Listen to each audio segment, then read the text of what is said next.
Top side, obviously big club, top coach, fantastic players, and yeah, they're expected to win basically every game they play, aren't they? So yeah, it'll be a tough one for us, but as always, same sort of answers for you really. We get the boys ready, get them well prepared, and I go there expecting us to be competitive and expecting us to get a positive result. You've had 12 players, a whole team away in Qatar at the World Cup. I mean, what would you assess has been the physical and mental exertion they've been placed under the last month or so?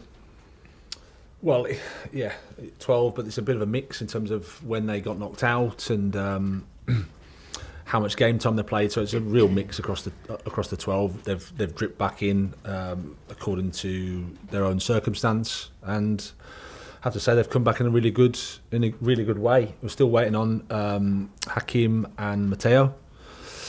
Obviously, they went the distance in terms of not to the final, but to the third and fourth place. So, and obviously they played the games as well. So, a big demand for those two. So, it was important to give them a little bit of time. They won't be available for the game as a consequence, but still, everybody else has been back. We've had a few days training with all of them. So, yeah, it is what it is. We have to deal with it, and it's been good. Yeah, I mean, Ziyech was quite a story, wasn't he? He played 7 games for Morocco. They were sensational. He was sensational. He scored 1. There was an assist as well. But he's a player largely you've not really used so far. Have you changed your mind about Ziyech, given what you saw at the World Cup? Well, I mean, he played against Man City, came on against Newcastle. I think where he was at when we first came, he was a little bit away from the first 11. But he's been involved in the games. I think he came on in the first game as a sub. We know his qualities. We like him as a player. Plays in between the lines. He's got fantastic qualities. We saw in the World Cup. So, you can speak a lot at Chelsea. There's always good players that aren't in the starting 11 and have to be patient. But I'm delighted for him. Kept in touch with him over the World Cup. Delighted for him that he got the game time. Delighted for him that he helped his team. He's a good guy and he's got quality. Sure. Just on injuries, obviously the news about Broja not good, and we were hearing that Fofana came off in the Brentford friendly. Can you just give us an update on Fofana and tell us who is not available then for Bournemouth? Yeah, so Wesley just had a little setback, which can sometimes happen at the very last stage of the rehab. So it'll be a couple of weeks, so he won't be available for the game. Obviously, Armando's a big loss in terms of the time he's out. Of the other ones, Reece is back in. Reece has been training with us and completed 65 minutes in the week. Still without Ruben, still without Ben Chilwell. Obviously, Kante, Mendy's had a couple of days training with us. Is that it? I think that's it, isn't it? Yeah, I think that's it. How far away is Kante? He's a while.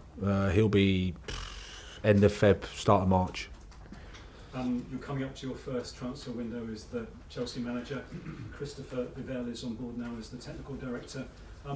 Your reaction to that appointment, and what does it need to do for you in the coming transfer window, do you think? Our reaction is positive. I've met him a few times and I have a really good feeling. I think he's going to be a real asset to the football club. I think his role is to connect the football club in terms of the different departments, and my normal relationship with technical directors is a supportive one. We're trying to help each other. So that's how we're going to work. I'm looking forward to that journey together. Just a couple more, Graham. Mendy's contract has been in the paper the last day or two.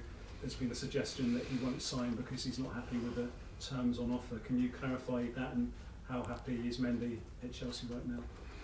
Well, it's not my place, I don't think, to speak publicly about players' contract situation. I think that's between them and the club. And he's been absolutely top with us, with me. Great guy, happy around the place. But in terms of his contract, it's not for me to comment on. Sure. And just finally from me, after 3 straight defeats before the break, I mean, how badly do you need a win starting with Bournemouth? Well, it's always nice to win, that's for sure. So we know the situation. We know how important it is. We want to try our best. Thank you. Good luck. Happy Christmas. Thank you, and you.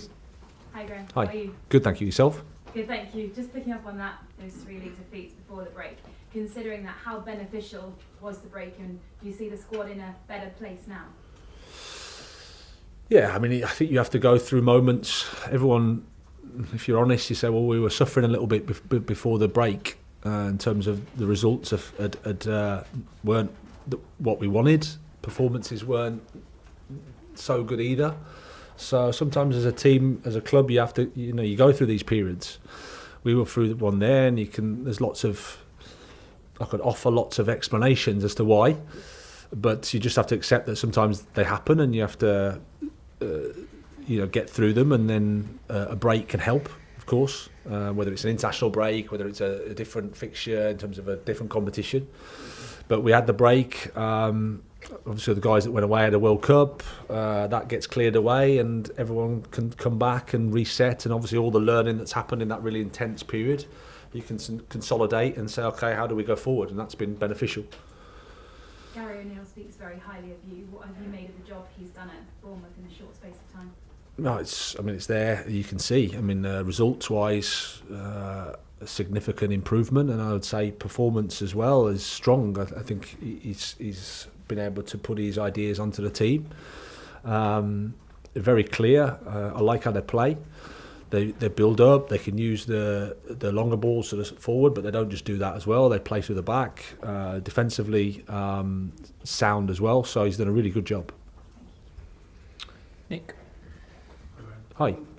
On Kante's situation with his injury, is it the timescale still what was expected?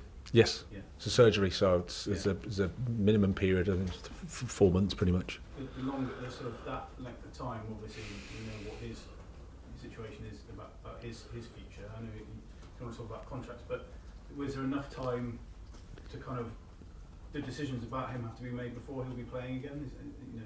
What kind of, where are we at with that, do you think?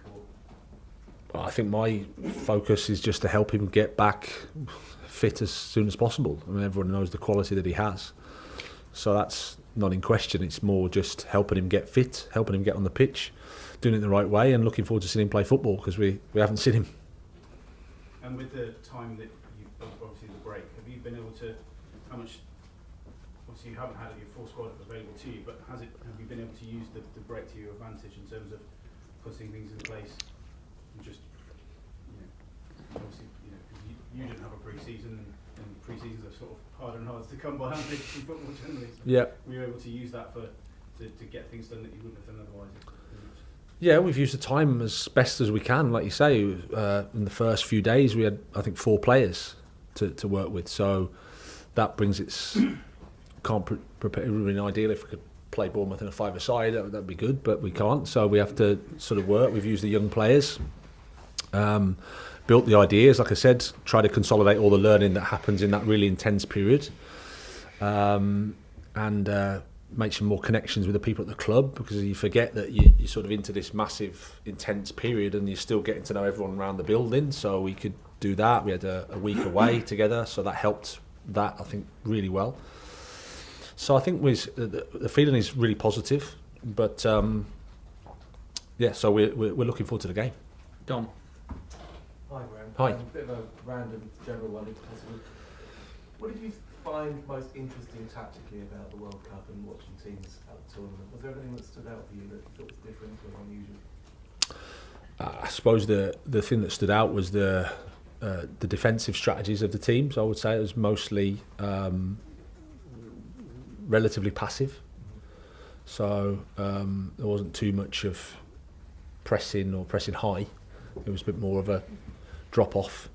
So that was the thing tactically that instinctively I thought was. Was that maybe born of the heat or something over there? Do you think, or do you think it might be underlying a trend that might set in? Yeah, I'm not sure.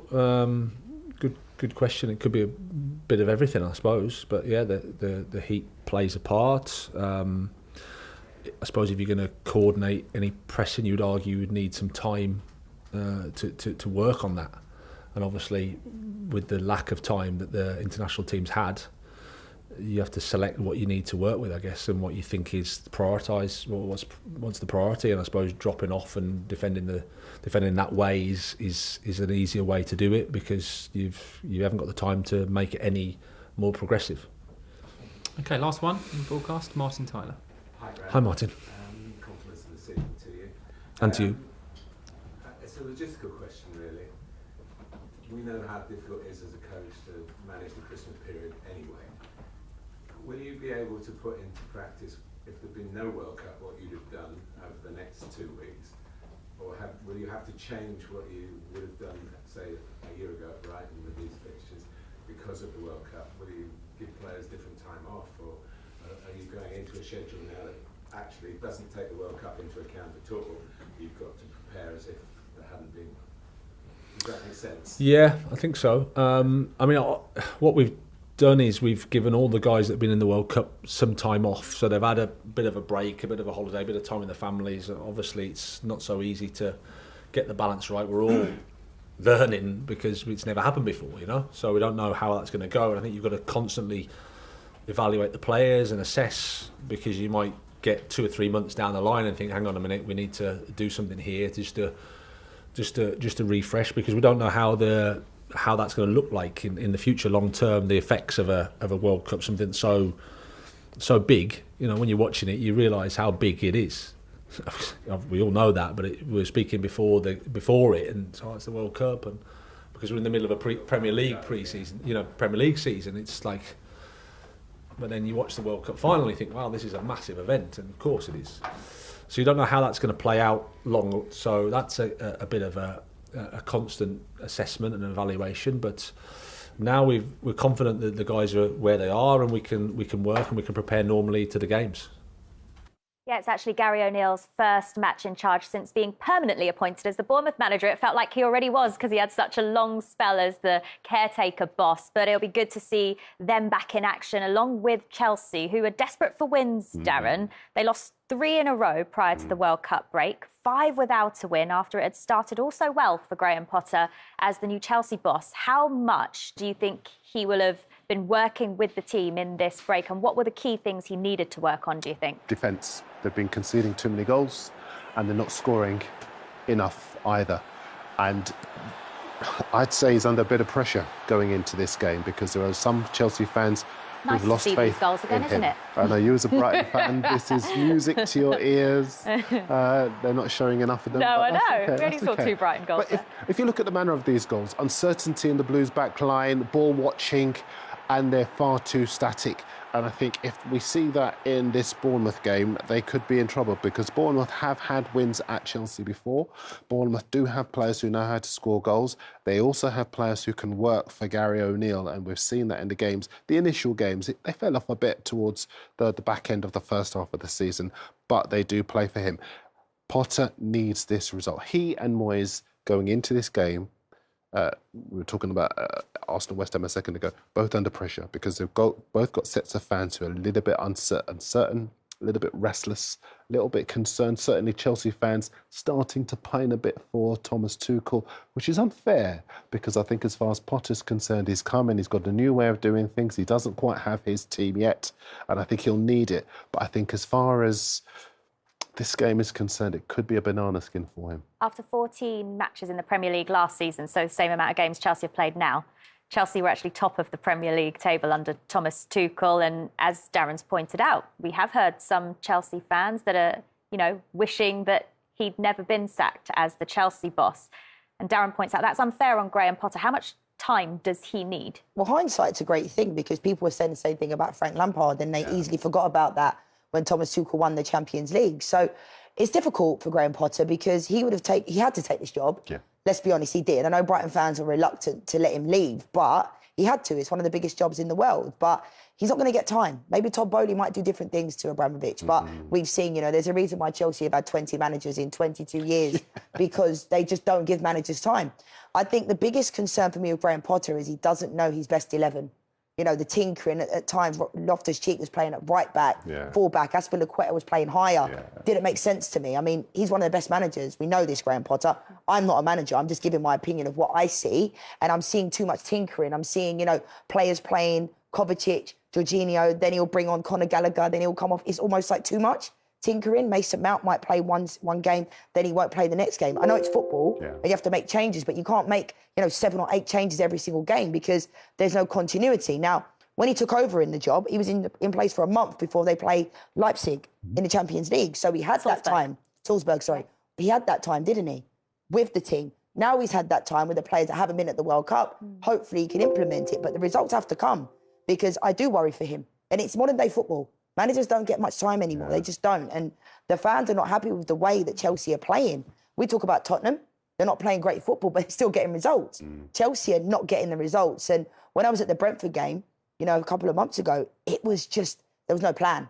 Sterling and Aubameyang were on the bench, then they'd come on, and they just kind of looked like they didn't really know where to be. And a lot of players in this day and age, I think, need guidance. When I played, I felt like I didn't need that much guidance of what to do. I felt like the manager would tell me and implement that in the game. Whereas it seems to me, because Koulibaly, during the World Cup for Senegal, was actually really good. Yeah. He led them, against a really good Portugal at times. With Chelsea, with Koulibaly, he doesn't look like he's that player that they bought from Napoli, does he? And that's what they need. They need a player in the back line that can lead. And Mendy hasn't been good. We've had Kepa come in. There's been a lot of changes. Yeah. At Brighton, he was awarded that time, though. And it came to fruition, and Brighton had their highest ever finish in the Premier League last season under Graham Potter and their best start to a Premier League season this year. As Leanne points out, though, will he be given the time? He has had to contend with a lot of injuries, and he's got a couple of those players coming back now. So how much are we going to learn about Graham Potter's Chelsea in these first few matches in January, do you think? I think we're going to have to learn a lot very quickly because as far as the Chelsea fans are concerned, they're so vocal and the ownership have shown that they do like to listen to what the fans are saying. The problem for them as well is that although they can pledge to stick with him whether they get into the top 4 or not, the finances of the Premier League and the ability to attract top players is predicated on you finishing in the Champions League places. They want to go to teams playing in the elite club competition in Europe. And I think if it does look as though they're not going to finish in the top 4, and if they're quite some way off the pace, that will be a massive test of the faith that they have in him. And also, if there's a happy ship, you've played before, you know what dressing rooms are like when the results start to go wrong. That could be a problem for him as well. These first 3 games, as you're suggesting, Jules, he's got to get positive results. He has to send out a message that Chelsea aren't there to be beaten by all and sundry. And if he doesn't send that message out in this first 3 games, he could be in a bit of trouble.